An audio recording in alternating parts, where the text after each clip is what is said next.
Hey guys, this is Emily Reeves with Flying Sparks Garage, and you are listening to the Builders Sessions.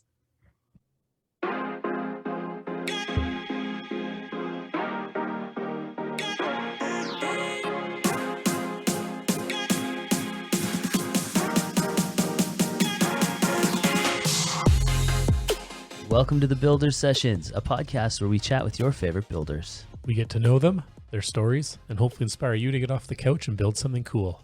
I'm Hoff. And I'm Rosie. And on this episode, we have Aaron and Emily from Flying Sparks Garage. We talk about how they got into wrenching, Learning as you go, and tips for starting out. Please enjoy our interview with Aaron and Emily.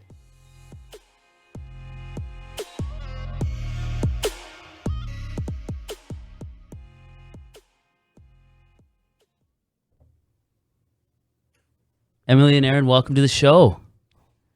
Welcome to the Builders Sessions. Thanks, guys. We're happy to be here. It's so cool to have you on.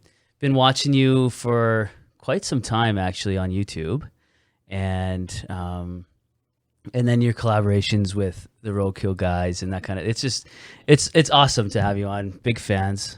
But we wanted to get into your whole situation and where you're at as a builder and as a couple building, and like, not gonna lie, your situation is kind of the dream I think that a lot of people have, working on this kind of stuff with their spouses, you know. I mean, my wife she supports my hobbies and stuff, but she's not like, hey, let's go rebuild a small block, you know.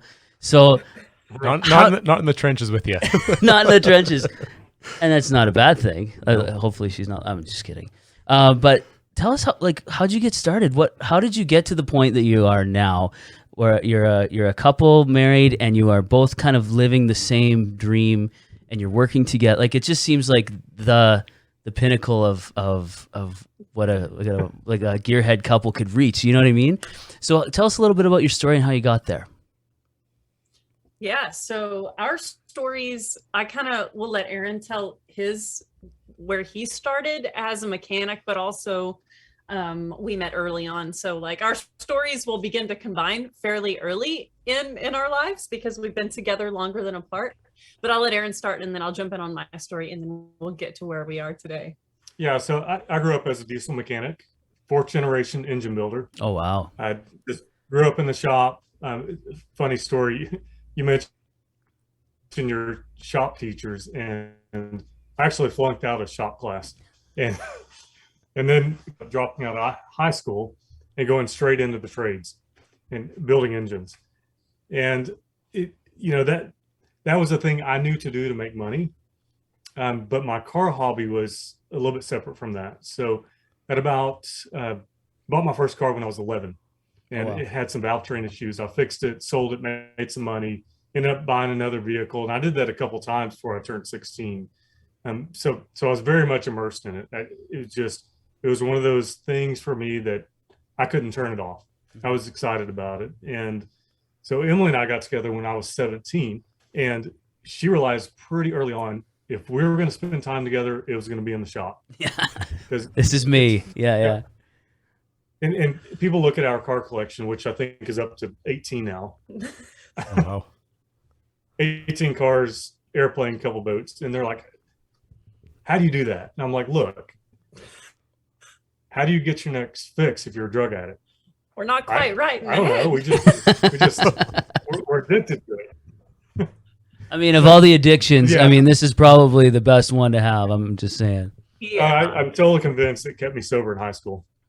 But yeah, Emily got immersed in that, and then she really took a liking to it and an interest and started learning. And Yeah, so he was 17 and I was 14 when we met. We met at church. We went to youth group together as kids, and then finally kind of started talking in youth group. I was 14, almost 15, and he was 17. And he asked to drive me home, which was only like 4 blocks. My sister and I would walk.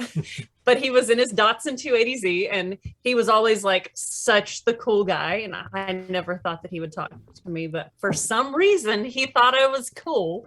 And he's like, hey, you want me to drive you home? And I just looked at my sister and I was like, find somebody to ride with. Like, Yeah, you're on your own.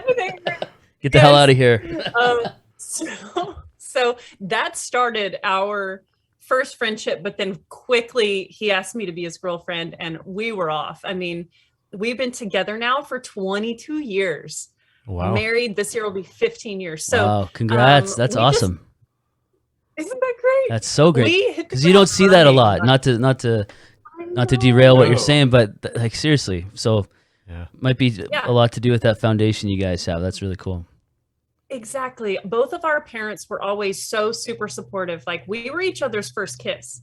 And so many people in the culture were like, you guys need to date, you need to live, you need to find yourselves before you go get a boyfriend or a girlfriend. And we were both like, why can't we find ourselves and be independent, but still be together? And so we always just grow together. We always just pushed through and stayed together. And my grandparents were actually a really huge role model for us because they were actually 14 and 17 when they began dating.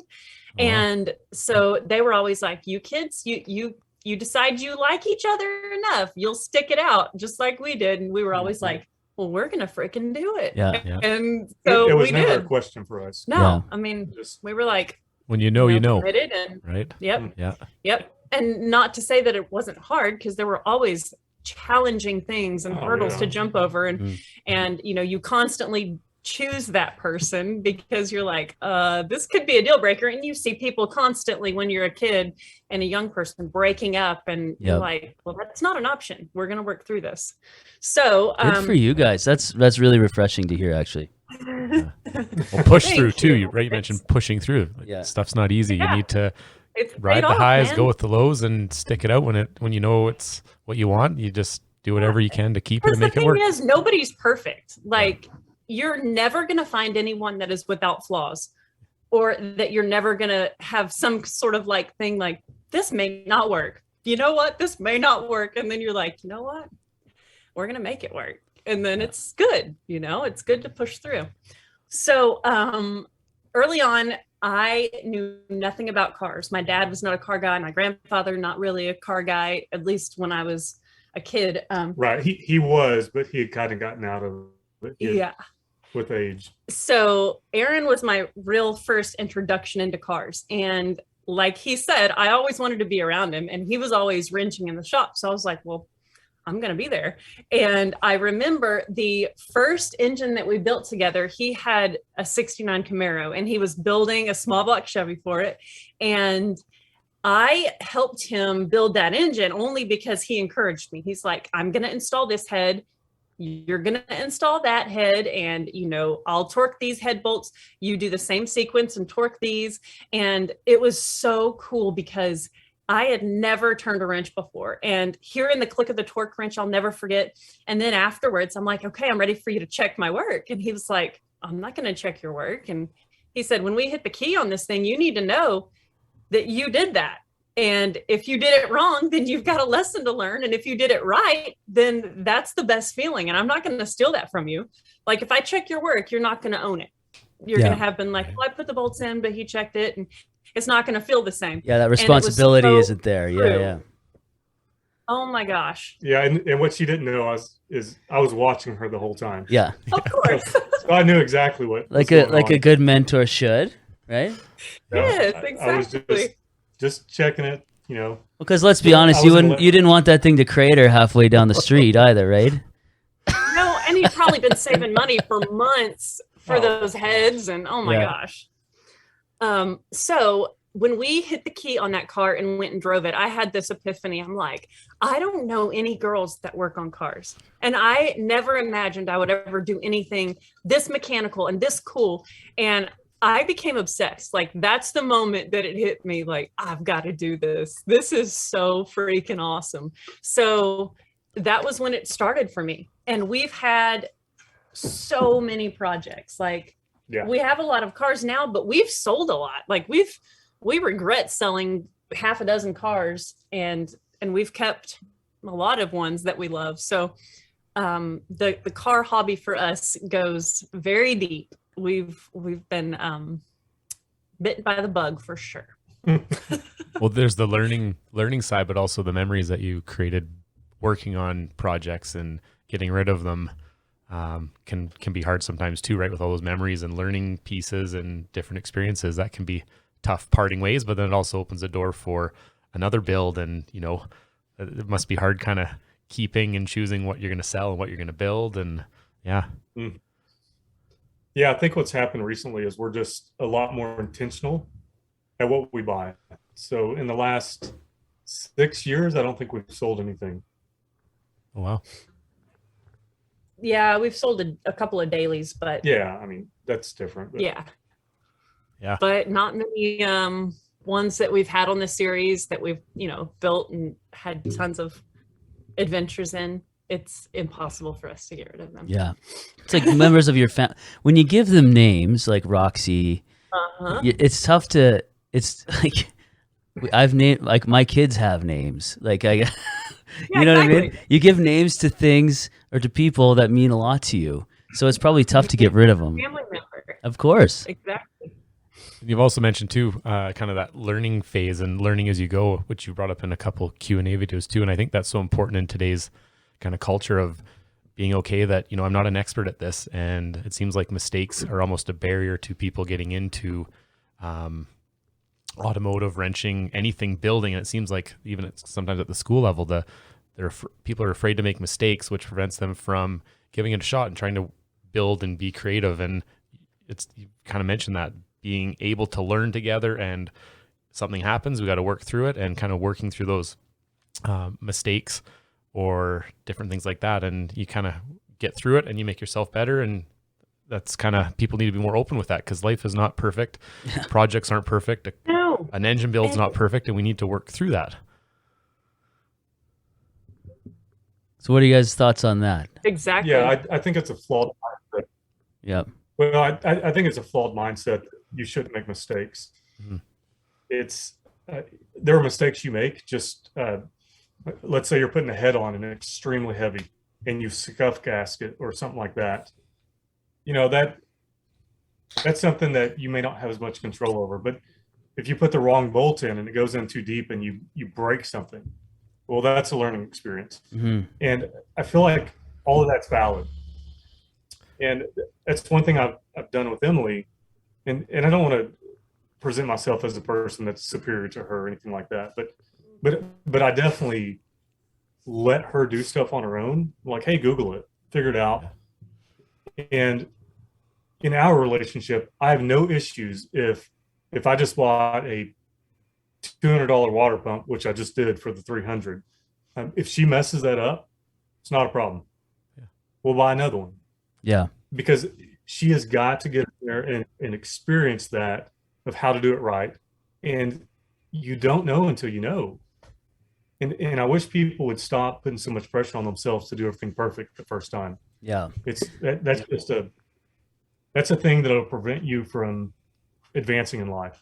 Do you think that comes a lot from social media and that whole quote social media culture in general, where like everyone's perfect, like the Instagram, all that stuff, and even in some of the car culture and build videos I watch, like there's not a ton of mistakes being made, right? And then you see these young kids watch it, and then they're super because they see these guys, but they encounter them when they've made it, essentially, right? When their channels hit 100,000 subs or whatever, and they encounter them when they're really good at what they do, and then they don't necessarily see that, the grind, the context of the grind leading up to that point. How do you think we could fight that? I think you guys are doing a great job of it, but if you wouldn't mind talking about it. Yeah, I mean, obviously we show our mistakes. And also what you were saying, it's not just that individual's an expert, it's that they edited it out. Of course, there's that too. Yeah. Highlights. I think it's that. Here in the U.S., I feel like it's the education system as well, and we're kind of taught to be perfect and not make mistakes, and it's a really toxic mindset. But Emily, you could talk on that more probably. Yeah, I mean, my feeling about it is anybody that's made history or done anything cool has made mistakes. they've learned the hard way, and they don't really look at them as mistakes. They look at them as opportunities to know how to be better and more badass at whatever they're trying to do. Yeah. Like, it's really cool if you can transform the fear of the unknown into, hey, as soon as I delve into this, I'm going to learn and it's going to be awesome. Instead of looking at it like, I don't know, and I'm really apprehensive if I should do this job. There's so much information out there. You can find so many resources if you just try. And I think that if you look at a potential mistake as an opportunity to know stuff that you didn't know before, and also tap into people that do know, it's really, I mean, we're at a neat place with social media where you can reach out to experts and learn so much before you even turn a wrench, and you can go into your job more confident because you have knowledge and also a support system of people that can help you know how to do whatever job you're doing better.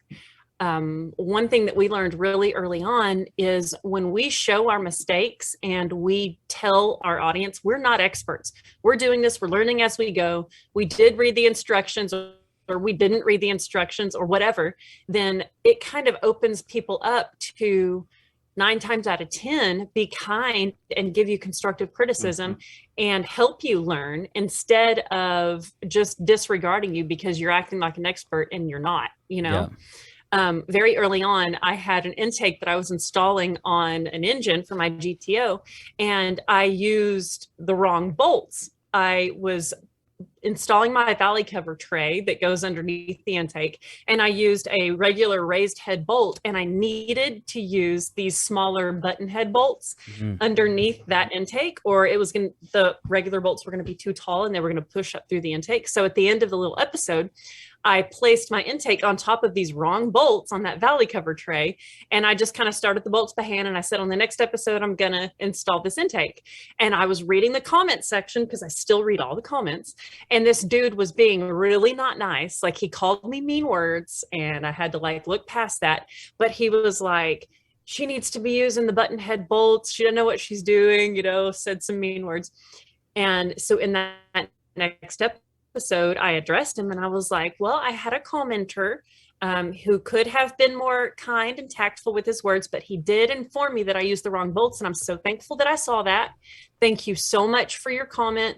I've removed the taller head bolts, and I've installed the button head bolts on the valley cover tray. Thank you so much.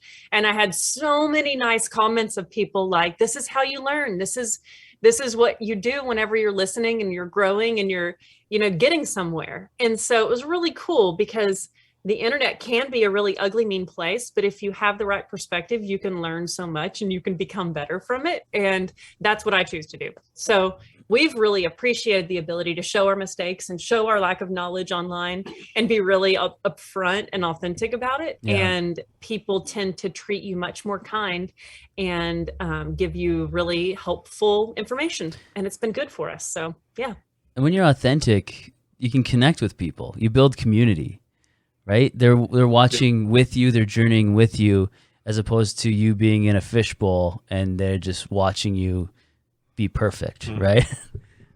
And the absolutely collaboration piece it's too. Way more relatable. Yeah. Yeah. Absolutely. Way more relatable. Yeah. With the social media part and YouTube, like we still have the Haynes manuals of the old builds. You know, I've got one for my Subaru Forester, and I start looking at pictures, and then you go onto YouTube and you see somebody doing it. I'm more of a tactile learner. You watch a video on YouTube of how to replace the rear strut or something, and like with all this knowledge available to us, I don't know why those mistakes. We have so much stuff available on our fingertips, whether it's on the phone call, talking with somebody, collaborating over Instagram, YouTube. We have so many resources, and yet still that whole mindset can be, I don't know how we fix this. Yeah. Well, or people change it. If you keep doing what you're doing, you're fighting. It's like you're fighting that little bit of an uphill battle, but changing the culture at the same time. It's really cool. Yeah. Yeah. I mean, I think we're giving people permission to try stuff. There it is. Yeah. That's our goal. And it's obviously Emily and I come from very different backgrounds. And so when I'm building an engine, I've got a little more knowledge and confidence. Well, with anything I do, I have a lot of confidence because I've messed everything up that can possibly be messed up. So I'm just not scared of it anymore. Yeah. So maybe that's part of the answer to the question you're asking is a lot of it is just people having that confidence. Obviously, if you're limited on budget and you run a bolt through your water pump housing and you break into your block, that's a big deal. Yeah. And no one wants that, but it's still fixable. Mm-hmm. You can still go to the junkyard, get another block. You're still alive. You're still breathing. Everything's okay. Yeah. And your identity isn't found in that block, right? Yeah. And you're not going to forget that lesson. Yeah. For the rest of your life, the next 50 years, you're going to do it right the next time. Yeah, exactly. So staying in this whole YouTube kind of subject, I have Motor Trend Plus. And I noticed, I watched a few episodes of Live, Laugh, Wrench. Yeah. And so I want to talk to you guys about your experience on television, traditional TV versus YouTube. How did you make the transition and what do you prefer? So TV is an interesting topic. Yeah. So my background, it might help a little bit to tell my background now. I grew up the same year that Aaron and I got together. I started my career as a model and actress. So I was with agencies and still have agencies all over the world. And I've done lots of really cool jobs in the sort of entertainment industry, commercials, ad campaigns, things like that for companies. And so I've done TV and I've done stuff as like hired talent from an agency. So I had a knowledge of what being on TV entailed. And when we started the YouTube channel, within the first few months of starting the channel, we had TV offers. And I really resisted it for a lot of years, mostly because the TV contracts are very binding, very, very, like the networks want to own you. And for us, our goal was and is to create a brand that we own, work with companies that we love and not be dictated by a network. And so for us to do the Motor Trend show, we finally gave in because Discovery had just purchased Velocity, Motor Trend, that whole transition had just happened. And because all of that was happening, Discovery said to a production company, they said, you know what, do the contract with these guys. We want to do a show with them, but they're, wanting a very specific contract because I wasn't going to agree to the typical TV contract. Good for you. And so we ended up having a contract with a production company instead of Discovery Channel, which was great. So they let us essentially dictate every element of our TV experience that we had. We didn't agree to any scripts, no mechanics to do the work for us, no fake endings, where we, said, all right, the car's done. And then they put car sounds over a car fake driving, there's all kinds of things that happen in TV. That never happens, does it? Oh, I let the cat out of the bag. Wait a minute. My whole life is a lie. Yeah. So we really were very pleased with our experience as far as what the production company agreed to do with us. And the thing that was tough for us with the TV series was because we had Flying Sparks Garage and the network wanted to differentiate our YouTube series from the TV series, we couldn't work on any of our own cars. So the cars that we worked on the TV series were essentially found by the production company. And we met the people, we were cool with all the owners of the cars. They were all gearheads and super excited for us to work on their cars. But it changed. That was one element that was tough, was it changed the dynamic of working on something that's not really yours. Yeah. Like we didn't have a heart connection to it like we do when we're working on our Bronco or my GTO or our Z car. It's like, it just changed it. So there was that element. And then in our shop, we shoot it all. Like we are the camera people, we are the director, we are all the things.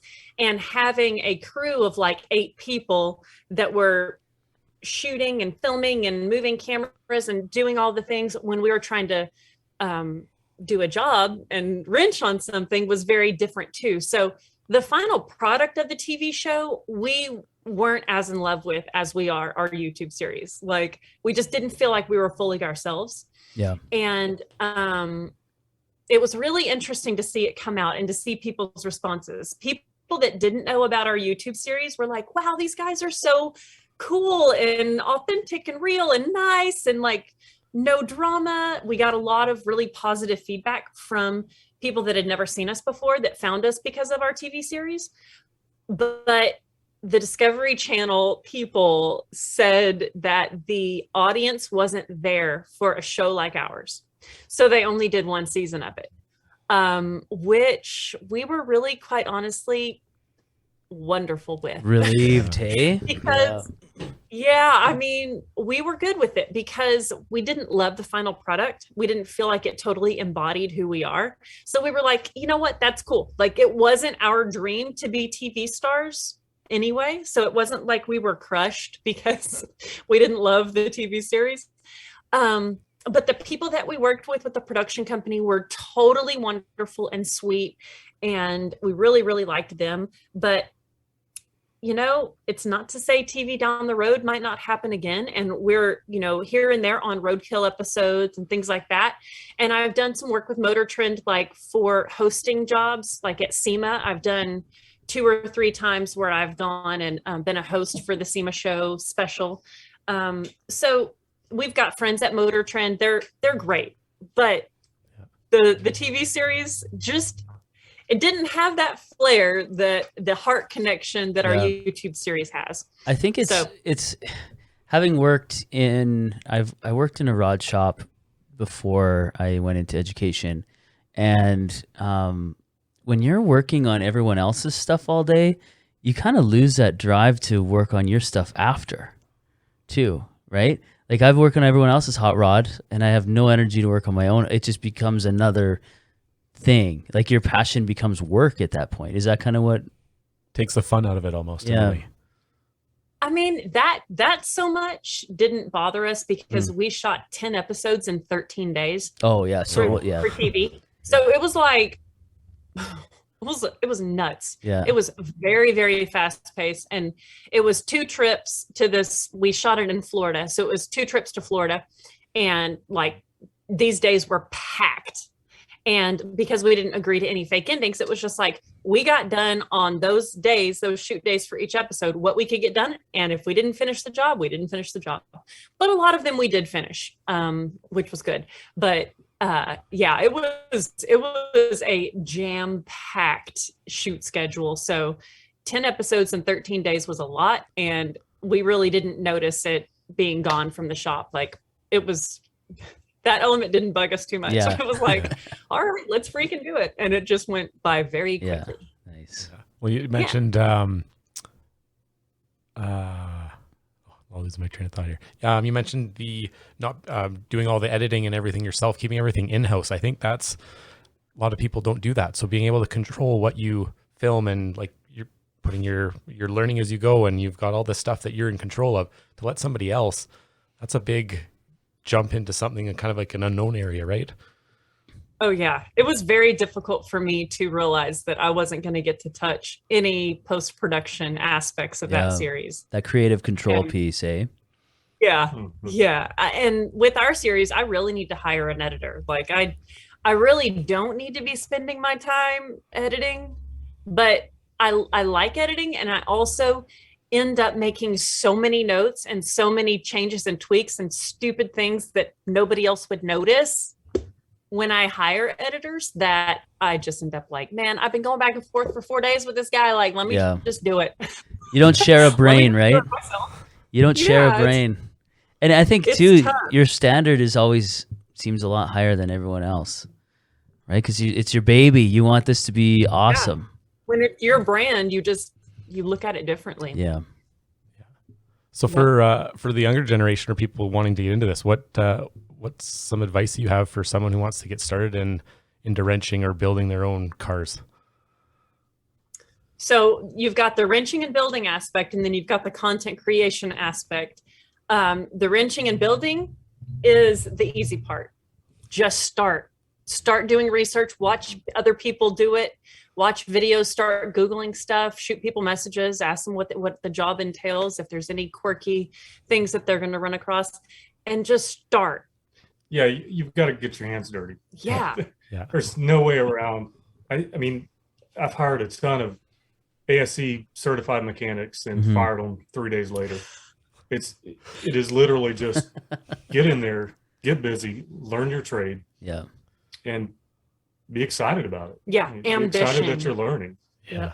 Bring that excitement every day and to what you're building, and some passion there too, right?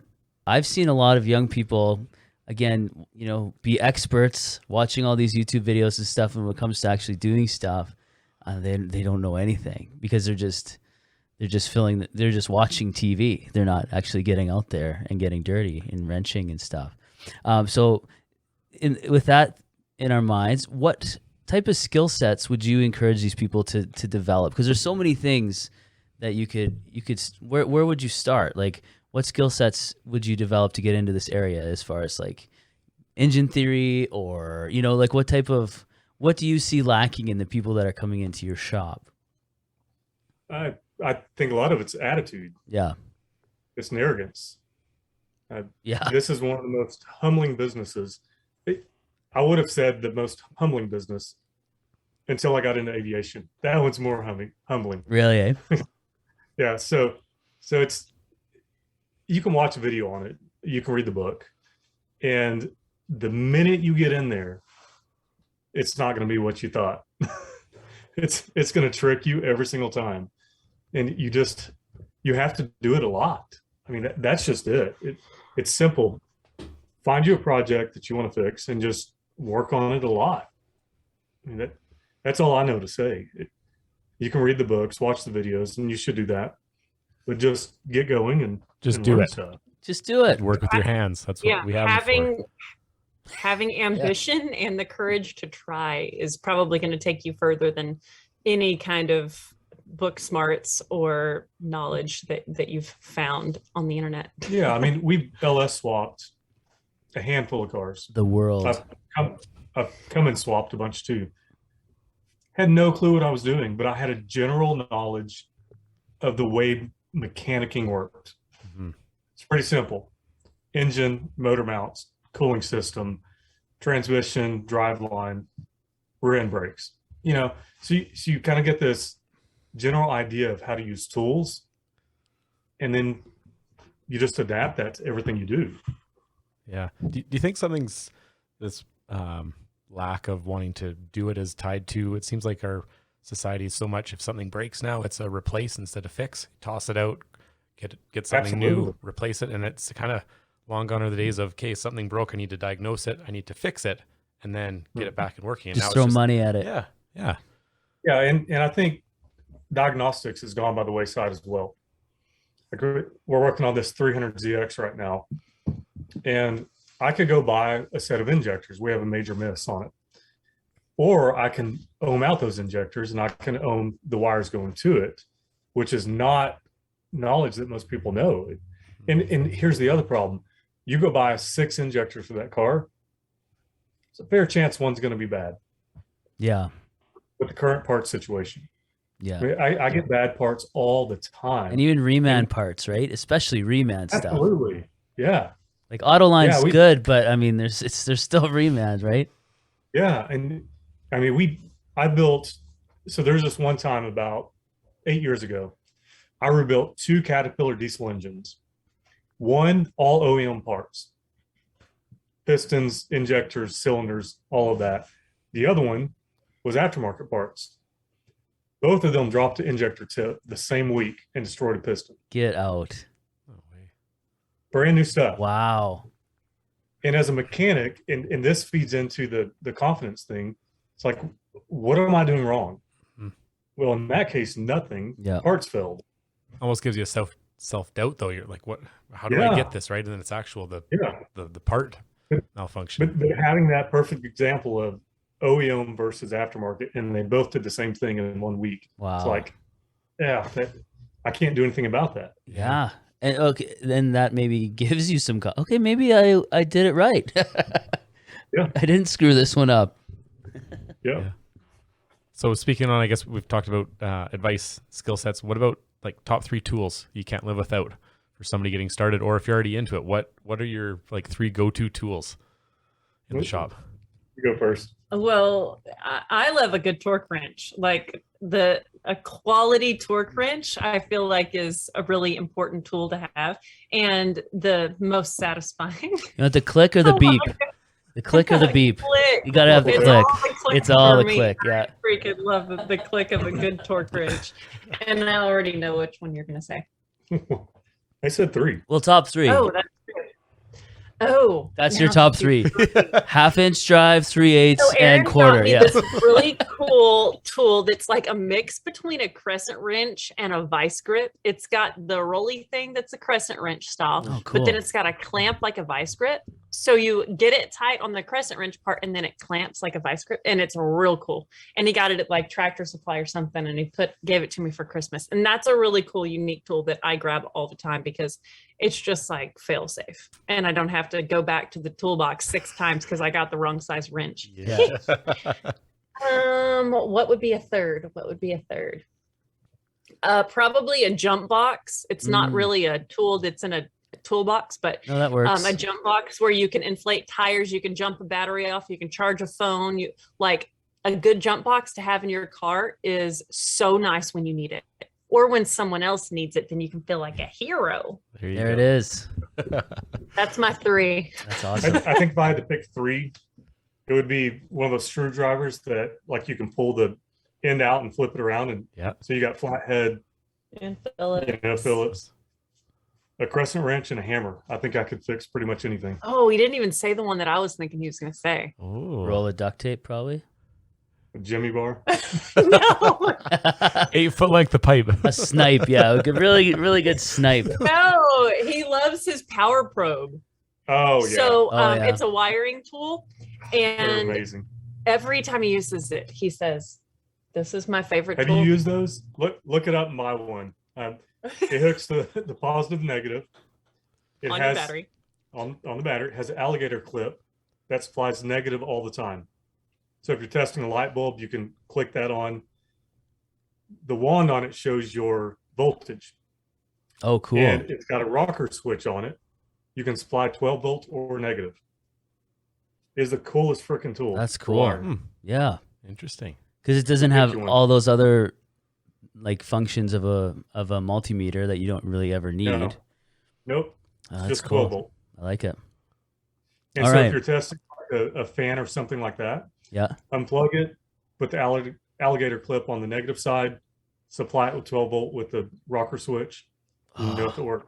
Brilliant. Actually, it is a I need to great buy one of tool. those. Put that They're on the really, Christmas really good. list. Yeah. I feel like every time we use one on the series, people are commenting in the comment section like, "Oh my gosh, I bought one last time you talked about these, and I use it all the time. I never knew I needed it until I had one." They're really good. Yeah. They need to sponsor us. Probably would if I emailed them. Yeah. So your current build, 350, is that what you're working on, or do you have anything else? 3? Oh man. Oh dear. I mean, taking up most of your headspace, other than the boat. That boat's awesome, by the way. The yacht that you have. Oh my gosh, the boat's amazing. We can't wait to get that back out. The most recent build that we brought back to the shop, because we've just purchased more recent ones, but the one recent that's in the shop is our 1991 300ZX twin turbo model. And it is a really special car because it belonged to a close family friend of ours. And Aaron and I have always known about the car since we've been together, like over 20 years. It's been parked in our friend Robert's barn. And we've been trying to get him to sell it to us all these years. And he finally gave in, finally. And that's awesome. It was looking like a barn find when we showed up to get it a couple of weeks ago. It's covered in like junk, like the insulation, dust and insulation from the ceiling, and cat prints and rat prints. And I mean, it was real dirty. And so it was highly satisfying to clean it off. And I drove it home, and it runs terrible. I And saw the video. Yeah. It shook me. Like, I pulled over and just kind of walked around the car with my eyes like, God, what broke? What came apart? And nothing did. Because you pulled over at a service station just to make sure that nothing fell off, right? Nothing fell off. It just was shaking like crazy. Wow. I'm like, my gosh, I got to inspect this, make sure there's not a bubble on a tire. Yeah. I don't know. So but it's a cool car. It has 74,000 miles on it. Oh, wow. And after we cleaned it, I mean, it looks like a new car. Yeah. I saw that on the video. It looks like the paint's flawless. It's so beautiful. Like the previous owner must have taken very good care of this thing. He loved the car, and the interior is practically flawless. I mean, it's so nice. But the most recent episode is when we visited a yard in Big Spring, Texas, with our friend David Newbern, and this is a really, really special place that belonged to a neat old man named Dickie, who unfortunately passed away when he got hit by a drunk driver, and he was in his 80s. Like, man. So sad. But his collection is absolutely incredible. He loved 57 Chevys and 40 Fords, and he has a yard full of them. And Newbern went and he bought 4 cars. I saw that on the Faster an hour and a half, 2 hour window. Yeah. So we loaded all of his cars, and then Aaron and I, we have like 5 or 6 cars that we want from that place. Oh, nice. But I don't know what we'll end up getting. We've confirmed 3 cars, which I haven't announced yet publicly, but I'll do it here. Oh, gee, nice. We're definitely going to get the car that's in the barn, which is a 57 Chevy 2-door, sweet 210 sedan. Beautiful. And Dickie, the sweet old man, he was working on this car. So it is really nice, really rust-free, really straight. And they want $7,000 for that car, which is a great deal, but more pricey than the cars that are in the yard. The cars that are in the yard, they're wanting $1,200 for, which is crazy. But they're all 4-doors that are left. Newbern got the last 2-door cars. So there's one 4-door in particular that I love. That's like a blush colored Bel Air. It's a 57 and it's a 4-door, and they were using these cars as parts cars. So it's kind of stripped, but I love it. It's picked over pretty good. Then there's a 40 model Ford that's still really complete. It's got an engine and transmission. It's a coupe 2-door. It's got the flathead Ford in it. And we're going to get that car. I'm so excited. That's sweet. And then there's like 3 other patinaed cars that I want. Cool. There's a wagon, 57 wagon. And then there's a black and white. It's not a Bel Air. It's a 210. But I want to name it Tux because it looks like a tuxedo because it's black and white. And I want to name it Tux. That's great. So I've already named it. Once you name them, they're yours, right? Right. Part of the family. Yeah. Oh, gosh. And then there's a green one that I love. I don't know what we're gonna do. So when you mentioned Aaron doesn't price, even like the 4-doors, but I'm obsessed. You could pull an overhaul it and make a 2-door or a 4-door into a 2-door. Yeah, it's true. Do that. That requires skill, though. I'm not sure if we can conjure up that amount of skill. Get out of here. You just got to get your hands dirty. That's what I hear, right? Have you heard what we were talking about earlier? Yeah. So speaking of price. Is the used car market just insane right now? Just like it is up here? Insane. Yeah. Nutty. So my daily driver is a 2011 Audi. Yeah. Diesel.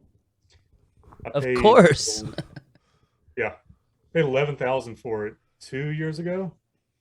It's worth about 14 now. Oh man. It's crazy. Our van, we have 2 kids, and not Corey and I. My wife and I have 2 kids, and we had a Honda Odyssey, and the newer version, and there's like wiring. There's gremlins in those wiring of the newer Honda Odysseys, and one of the valves went and whatever. So we got rid of it. We got a Toyota Sienna 2016, and it cost almost as much as a 2-year-old Toyota Sienna. It's just because, and there's like 2 of them in the whole city. There's such a, because the scarcity of the new ones, right? Of the chips and all that stuff, compounding so then these people, you can't get new stuff, so everyone goes to the used market, and then the prices go up, and it's insane. Like no one can do anything, and even everyone thinks their rusty ass projects are worth $1 million now. Yeah. Are the dealerships down in Texas the same as up here, where there's no stock? Oh, it's the same thing. Yep. Yeah. All the dealerships are like empty looking. Yeah, it's crazy. So we're sponsored by Ford, and in 2020 they gave us a F450 that we our car hauler with. Loaned it to us. Yeah. Loaned it. Yeah. Not gave it. Well, they couldn't. They couldn't give it to you because there's none around. Yeah. So the deal was every year we get a new truck. Yeah. That's our contract. That's cool. Didn't happen.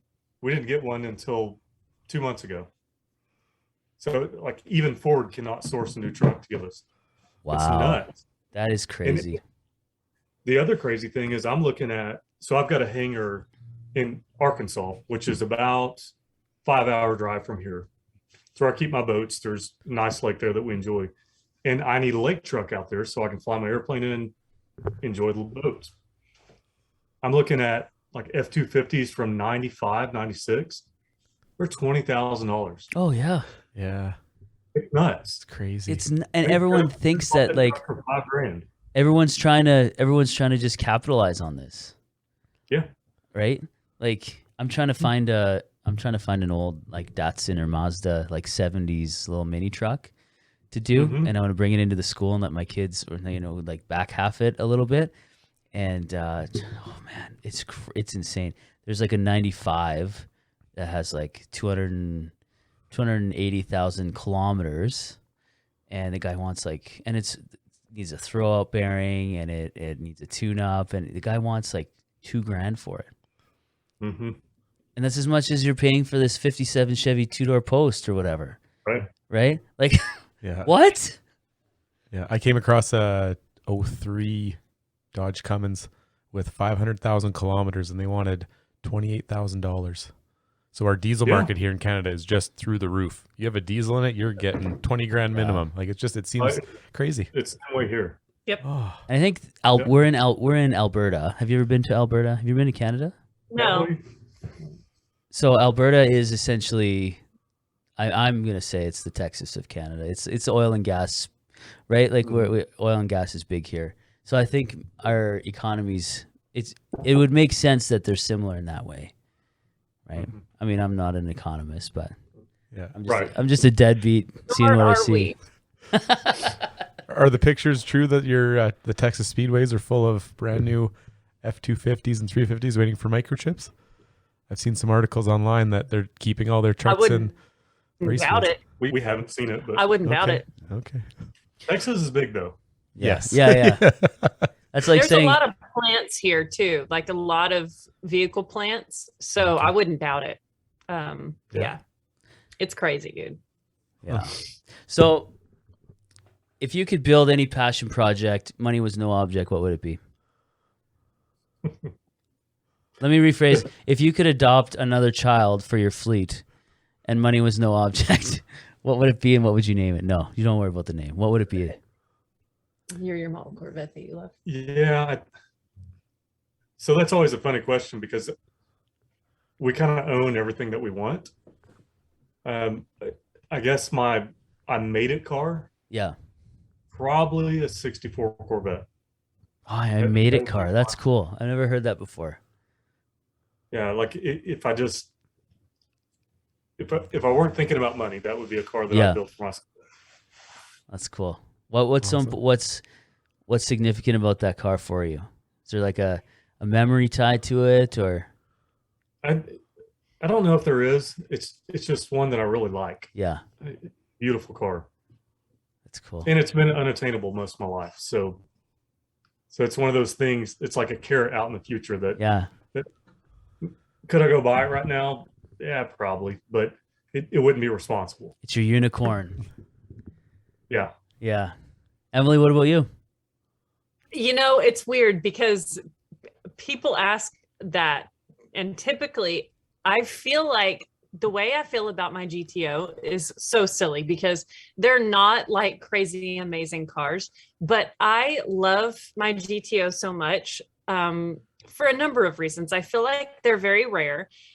They're in Australia where they were built. They're Holden Monaros there, and Holden is no longer a brand. So because GM shut down the Holden plant, it's like my GTO is it's never going to be created again. And the way that they only rebadged 30,000 of them and sent them over as Pontiac GTOs, and they had Corvette motors in them, and it was just like they were cool and sleepers, and you kind of had to know what it was to appreciate it. Like they kind of blend in. I don't know, I love my GTO so much. That's cool. People will say, what about Aaron's Z car? That's an amazing car. And I agree. I freaking love the 280Z. And we had our first kiss in that car. Like if I had to choose one car to be my favorite, I choose the Datsun because of what it means for us. Yeah. And also we restored it for our 10-year wedding anniversary. Like it is the ultimately special car for me. But if I had to choose, like, okay, what's your favorite car? I love my GTO. And it's really silly, but I just do. So would you ever rebadge it and put all the Monaro stuff on it, all the Holden stuff?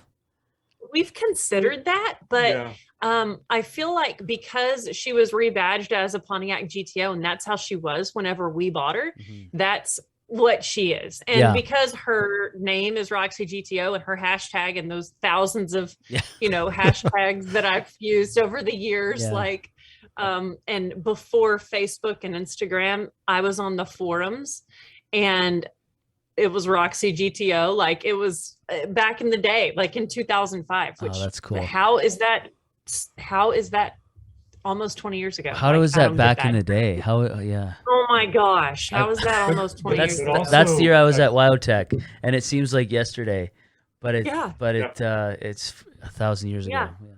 Yeah. So with the rebadging thing, also Emily's car is one of 2,000 built. Oh wow. Yeah, it has a what they called a sport appearance package. So GM installed these body kits. Essentially, it came with aftermarket like MagnaFlow mufflers, but it was a body kit that GM only produced 2,000 of.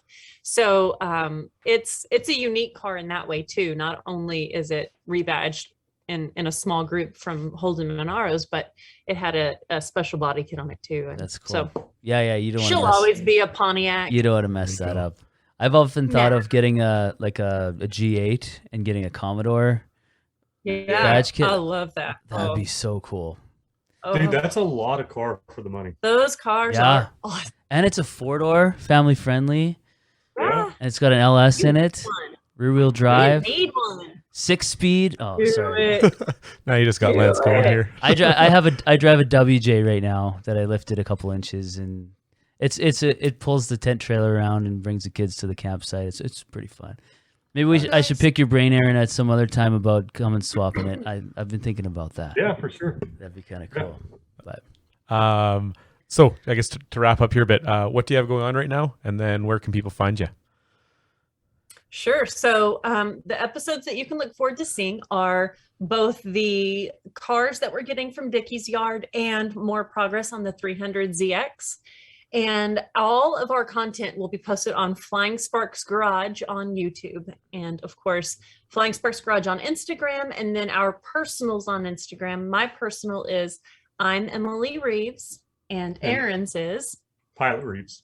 Pilot Reeves. And I do TikTok as well. I'm having fun on TikTok. It's a fun platform. So I do goofy stuff over there, as most people do. And we'll make sure we link in the show notes too. Emily and Aaron, awesome. I just want to say thank you so much for coming on the show, for coming on the Builder Sessions, sharing some of your advice, some practical things, some tips for people who want to get into it. It's been really good. It's been an honor as a fan. Thank you so much for coming on. You're so welcome. Thank you guys for doing what you do.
Big thanks to Aaron and Emily from Flying Sparks Garage. They're so down to earth and so kind, authentic. Yeah, showing that they make mistakes, and it's part of the learning process of trial and error. And if you make a mistake, keep on trucking, keep on wrenching, getting your hands dirty. And it's cool that there's like a light out there, or like an example out there to encourage people. Like it's okay to like give them permission to just try. For everything they have going on, check out Flying Sparks Garage. All their social media links are down in the show notes, so check them out. To our listeners, thank you. Please share and subscribe, and we hope this episode inspired you to grab some tools and build something awesome.